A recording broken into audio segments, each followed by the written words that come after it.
Assalamualaikum warahmatullahi wabarakatuh. A'udzubillahi minasyaitonirrajim. Bismillahirrahmanirrahim. Alhamdulillahirabbil alamin. Alladzi faddala bani Adam alaihi salam bil ilmi wal amal ala jami'il alam. Asyhadu an la ilaha illallah al-malikul alam wa asyhadu anna Muhammadan abduhu wa rasuluhu sayyidul arabi wal ajam. Allahumma shalli wa sallim wa barik ala habibina wa syafi'ina wa maulana Muhammad sallallahu alaihi wasallam wa ala alihi wa ashabihi al-kiram alladzina sabaquna bil imani wal islam, amma ba'du. Para pemirsa yang budiman, insyaallah saat ini kita kembali membacakan beberapa hadis Nabi sallallahu alaihi wasallam yang terhimpun dalam kitab Bulughul Maram, masih tentang hal-hal yang berhubungan dengan ibadah saum atau ibadah puasa kita, terutama mengenai masalah kekinian. Tentunya banyak di antara jamaah atau pemirsa yang ingin mengetahui tentang masalah tersebut. Di antaranya adalah bagaimana ketika berpuasa kita melakukan vaksin atau pengobatan dengan cara suntik sampai infus. Nah, itu masalah kekinian yang memang harus dijelaskan agar jamaah atau masyarakat atau mungkin juga pemirsa tidak merasa ragu. Pertama-tama saya bacakan sebuah hadis An Ibnu Abbasin radhiyallahu anhuma, yang diterima dari sahabat Abdullah bin Abbas radhiyallahu anhuma, anna nabiyya sallallahu alaihi wasallam, sesungguhnya Nabi SAW ihtajama, pernah melakukan bekam, wa huwa muhrimun, dalam keadaan beliau ihram haji dan umroh, wahtajama, dan beliau pun pernah melakukan bekam, wa huwa shaimun, dalam keadaan beliau berpuasa. Rawahul Bukhari. Hadis ini diriwayatkan oleh Imam Al-Bukhari. Jadi kesimpulannya, fikih dari hadis tersebut adalah bahwa hukum berbekam bagi orang yang sedang melakukan ihram haji atau umroh, begitupun bagi yang sedang melakukan puasa, baik itu puasa sunnah ataupun puasa di bulan Ramadan yang hukumnya wajib, maka diperbolehkan. Dengan kata lain, puasanya tetap sah. Nah, begitupun ihramnya tetap sah, tidak batal.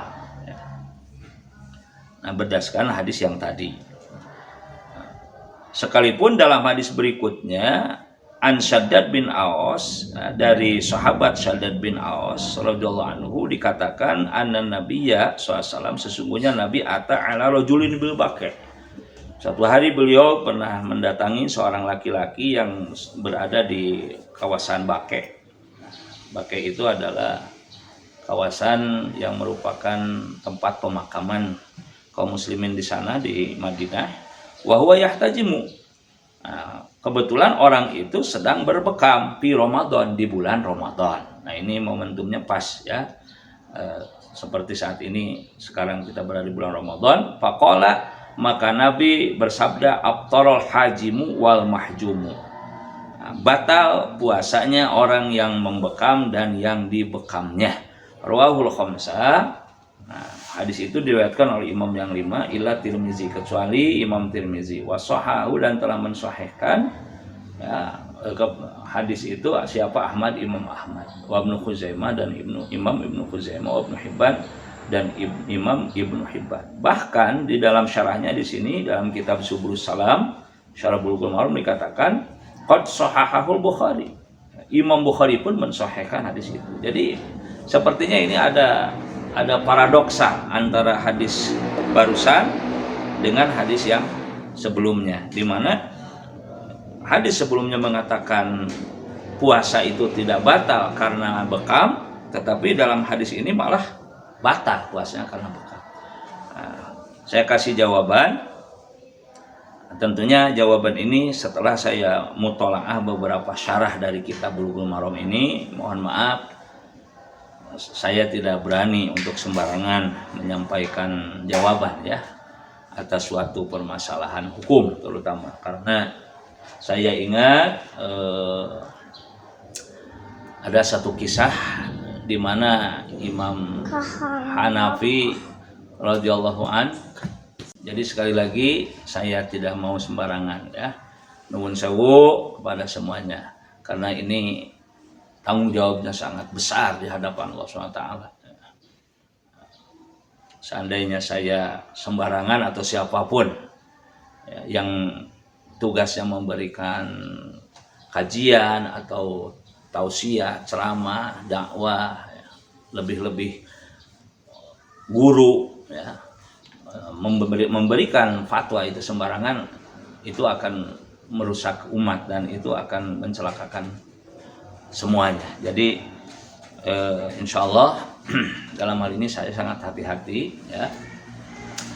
Nah, saya ingat satu kisah di mana Imam Hanafi radhiyallahu anhu ya, suatu hari ketika beliau sedang memberi pelajaran kepada murid-muridnya, beliau melihat ada seorang anak kecil ya, seperti anak kecil tadi yang lewat itu, nah, bermain-main dalam keadaan turun hujan ya di luar rumahnya. Maka Imam Hanafi berkata, "Hei anak kecil, hati-hati nanti terpeleset, nanti jatuh." Nah, anak kecil itu dengan izin Allah balik berkata kepada Imam Hanafi, "Wahai Imam, kalau saya yang terpeleset jatuh itu nggak apa-apa, tapi kalau Anda yang terpeleset maka umat ini akan celaka, maka umat yang akan rusak." Nah, maka terhenyak seketika ya Imam Hanafi mendengar perkataan anak kecil itu. Nah, semenjak peristiwa tersebut maka Imam Hanafi berjanji kepada dirinya, dan itu disampaikan kepada murid-muridnya, bahwa beliau tidak akan sembarangan memberikan fatwa, tidak akan mudah memberikan jawaban atas suatu permasalahan hukum yang ditanyakan. Jadi yang dimaksud anak kecil tadi, awas, hati-hati engkau kalau terpeleset umat akan rusak, itu maksudnya terpelesetnya ulama adalah dengan sembarangan berfatwa. Terpelesetnya ulama itu, saya ulangi, mohon maaf, terpelesetnya ulama itu dengan sembarangan fatwa, dengan gegabah memberikan fatwa, apalagi mengenai hukum. Ya. Nah, sehingga Imam Hanafi apabila datang pertanyaan dari jamaahnya atau muridnya tentang satu masalah, beliau tidak langsung menjawab. Semenjak itu selalu beliau diskusikan dulu, beliau telaah dulu, beliau mudzakarahkan dulu dengan ulama-ulama yang lainnya, teman-teman beliau selama 1 bulan. Selama 1 bulan. Nah, baru setelah itu, setelah 1 bulan beliau diskusikan, jawabannya sudah valid, nah baru beliau sampaikan. Nah, seperti itu akhlak daripada seorang ulama besar pendiri mazhab Hanafi, Al-Imam Nu'man bin Thabit radhiyallahu anhu. Begitupun Imam Malik, ya murid beliau. Imam Malik pendiri mazhab Maliki, gurunya Imam Syafi'i radhiyallahu anhu. Di mana beliau pun sering ketika ditanya tentang permasalahan agama, permasalahan hukum, beliau menjawab kadang-kadang dengan la adri. Oh, saya tidak tahu, ya. Suatu saat beliau ditanya, "Kenapa Imam engkau jawab la adri, saya tidak tahu?" Maka Imam Malik menjawab, "Saya tidak berani bertanggung jawab di hadapan Allah apabila jawaban saya salah. Saya tidak berani gegabah. Dan ketika ditanya suatu masalah kita tidak tahu, jangan merasa gengsi, jangan merasa malu. Kita jawab, la adri, saya tidak tahu." Kata Imam Malik, jawaban saya tidak tahu itu sepertiganya ilmu. Ya, sepertiganya ilmu. Lebih baik kita malu di hadapan umat karena memang terbatas ilmu kita. Kalau kita tanya sesuatu yang tidak tahu, kita jawab sejujurnya, daripada kita malu nanti di hadapan Allah Subhanahu wa taala akibat kita berani menjawab sembarangan, semau gue, seenake dewe, ya. Padahal kita bukan orang yang berkompeten dalam hal itu. Kembali lagi kepada masalah tadi, kesimpulannya adalah hadis Syaddad bin Aws yang mengatakan bahwa batal puasa dengan berbekam itu ternyata mansuh, ya. Sekali lagi, hadis itu ternyata mansuh, artinya disalin, artinya diberhentikan fungsi hukumnya, ya, sudah tidak diberlakukan lah. Jadi dengan kata lain, masa berlaku hukumnya hadis tentang bekam membatalkan puasa tadi dari Syaddad bin Aws itu sudah tidak diberlakukan, ya. Karena apa? Karena mengingat kurun Imam Ibnu Abbas, ya, sahabat Ibnu Abbas, hadis tadi yang mengatakan berbekam itu tidak membatalkan puasa, bahkan Nabi pun berbekam ketika puasa, itu lebih belakangan dibanding Syaddad bin Aws. Jadi kurang lebih terpaut 2-3 tahun lah. Hadis yang mengatakan berbekam membatalkan puasa lebih dulu, ya. Sedangkan hadis yang mengatakan Nabi berbekam ketika puasa berarti tidak batal puasanya karena berbekam itu beberapa tahun kemudian. Nah, maka automatically hukum yang baru itulah yang sampai sekarang diberlakukan, ya, yang boleh kita gunakan dan menghapus hukum yang sebelumnya.